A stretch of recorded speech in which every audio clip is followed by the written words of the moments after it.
Confusion, clarity, and confidence. Three things I'm going to speak to you about briefly. Start with confusion first.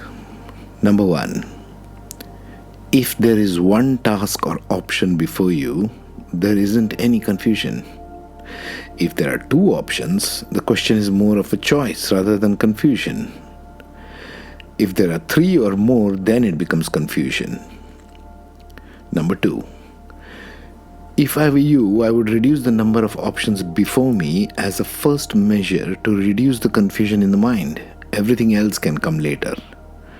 And one useful way I have found to do that, which works every single time, is to narrow it down to the options or choices I have before me.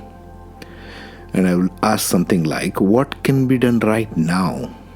Or what actions are possible for me to take right now? You might be pleasantly surprised of how quickly you come to very few choices as you get better at this.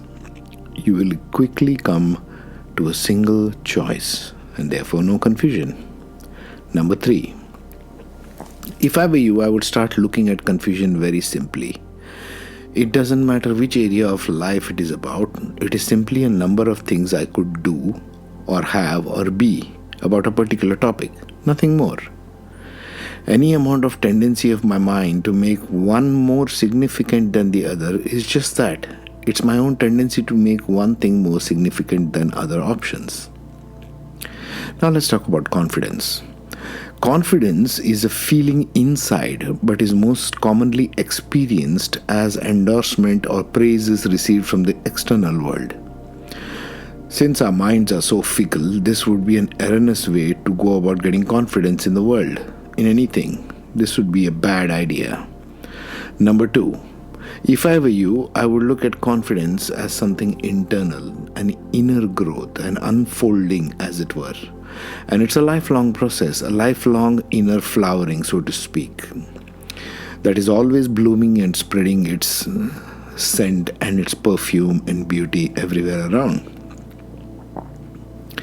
Number three, if I were you, I would see myself as born confident, becoming more each day. Each one of us is always born confident, even as young babies. We are continuously changing and evolving though, as we mature through the years, as we get education, etc., etc., to a greater awareness and greater possibility. We are always trying to achieve greatness within ourselves.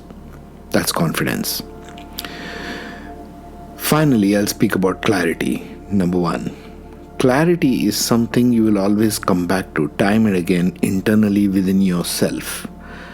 As you grow and mature, depending upon where you are born, your astrology, your culture, race, country, current ideas of the times, and current ideas of all of those in you, clarity is not a one-off process, but not a one-off event that happens only once in your lifetime. You will invariably come to more and more clarity about whatever you are wondering about, time and time again through your life. Number two, if I were you, I would look for clarity first and let my confidence arise out of that clarity. This is very important to understand. Confidence arising out of my own inner clarity about whatever it is I am seeking clarity over, rather than forcing a confidence based upon somebody else praising me or somebody else telling you have done this job good or you have done this, you have scored high marks or whatever it is that you are trying to score over.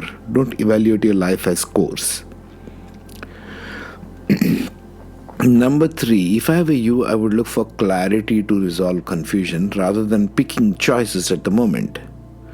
I have found that making quick choices in the moment often go wrong simply because I did not focus myself on being clear first, meaning I'm working more with a confused mind rather than with a clear mind. First get to clarity.